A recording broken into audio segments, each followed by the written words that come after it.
நீங்க எப்பவாவது யோசிச்சு பார்த்திருக்கீங்களா? நம்ம எடுக்கிற ஒவ்வொரு முடிவும் செய்யற ஒவ்வொரு செயலும் உண்மையிலே நம்மளோடது தானா? இல்ல இந்த பிரபஞ்சம் நமக்காக ஏற்கனவே எழுதி வச்ச ஒரு பெரிய திரைக்கதையில நாம வெறும் நடிகர்கள் மட்டும்தானா? இந்த கேள்விக்கு பதில் தேடுறதுக்கு முன்னாடி வாங்க நம்மள ஆச்சரியத்தின மூழ்கடிக்கிற தீர்க்க தரிசன உலகத்துக்குள்ள முதல்ல போய் பார்க்கலாம். இப்போ நீங்க பாக்குற இந்த வார்த்தைகள் இது 1989ல பாபா வங்கா அப்படிங்கிற ஒரு தீர்க்கதரிசி சொன்னது. 2 இரும்பு பறவைகள் அமெரிக்க சகோதரர்களை தாக்கும்னு சொன்னாங்க. சரியா 12 வருஷம் கழிச்சு செப்டம்பர் 11 தாக்குதல் நடந்துச்சு. ஒருத்தரால எப்படி இவ்ளோ கரெக்டா இத்தனை வருஷத்துக்கு முன்னாடியே இப்படி ஒரு சம்பவத்தை கணிக்க முடிஞ்சது? இது வெறும் தற்செயலா நடந்த ஒரு விஷயமா? இதுதான் நம்மள ஆழமா சிந்திக்க வைக்கிற முக்கியமான கேள்வி.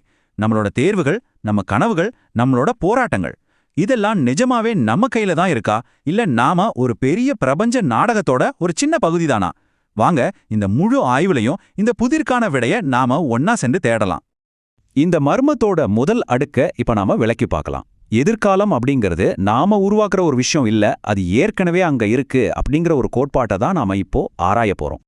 இந்த கோட்பாட்டின்படி பார்த்தா எதிர்காலங்கிறது நாம நினைக்கிற மாதிரி பல சாத்தியக்கூறுகள் இருக்கிற ஒரு திறந்த வழி கிடையாது. அதுக்கு பதிலா அது ஒரு ரயில் பாதை மாதிரி கற்பனை பண்ணிக்கோங்க. நாம அந்த ரயில்ல பயணம் செய்றோம்.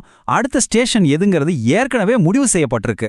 நாம செய்ய வேண்டியதெல்லாம் பயணத்தை அனுபவிக்கிறது மட்டும்தான். பாதையை மாத்துறது நம்ம கையில இல்ல. இந்த கருத்து ஏதோ இன்னைக்கு நேத்து வந்ததில்ல.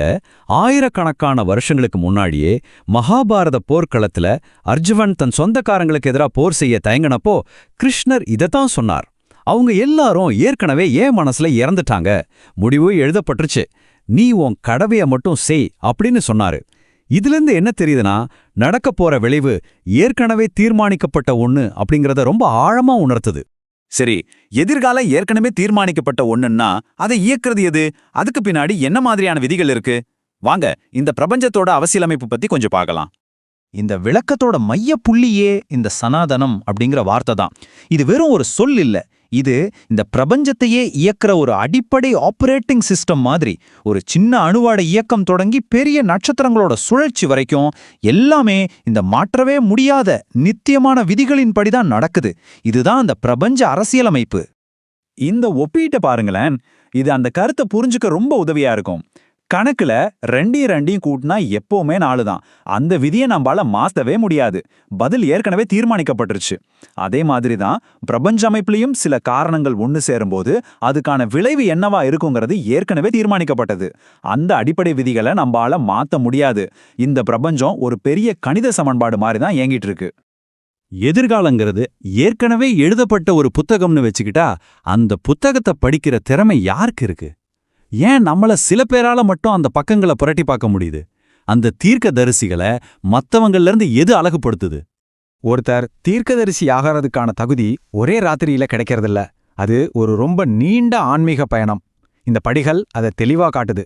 முதல்ல முந்தைய ஜென்மங்கள்ல சேகரிச்ச அறிவும் செஞ்ச தவமும் ஒரு அடித்தளமா அமையுது. அதுக்கப்புறம் இந்த பிறவியில ஆன்ம தூய்மையோட உச்சத்தை அவங்க அடையணும். கடைசியா அந்த தகுதியோட அடிப்படையில ஒரு குறிப்பிட்ட தெய்வீக பணிக்காக அந்த ஆன்மா தேர்ந்தெடுக்கப்படுது. இங்க நாம புரிஞ்சுக்க வேண்டிய ஒரு முக்கியமான விஷயம் என்னன்னா, இது ஒரு வரம் இல்ல, இது ஒரு தகுதி. ஒரு வீட்டை கட்டணும்னா நாம ஒரு இன்ஜினியரா தான் தேடுவோம், டாக்டர் அல்ல. அது மாதிரிதான் பிரபஞ்சத்தோட திட்டத்தை வெளிப்படுத்துற வேலைக்கு அதுக்கேத்த ஆன்ம பக்குவமும் தகுதியும் இருக்கிற ஆன்மாக்கள் தேர்ந்தெடுக்கப்படுறாங்க. இந்த தெய்வீக பார்வையை பெறறதுக்கு பல வழிகள் இருக்கு.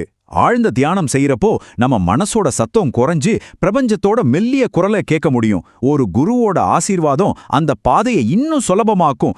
ஜோதிட ரீதியா பார்த்தா ஒருத்தரோட ஜாதகத்துல 8வது வீடு ரகசியங்களையும் கேது ஆழ்ந்த ஞானத்தையும் குறிக்கும். இந்த ரெண்டும் ஒன்னு சேரும்போது ஒருத்தருக்கு எதிர்காலத்தை உணர்ற திறன் இயல்பாவே அமைய வாய்ப்பிருக்கு. இப்போ ரொம்ப ரொம்ப முக்கியமான ஒரு கேள்விக்கு வரோம். எல்லாம் ஏற்கனவே எழுதப்பட்டுருச்சுன்னா நாம ஏன் காலையில எழுந்திருக்கணும்?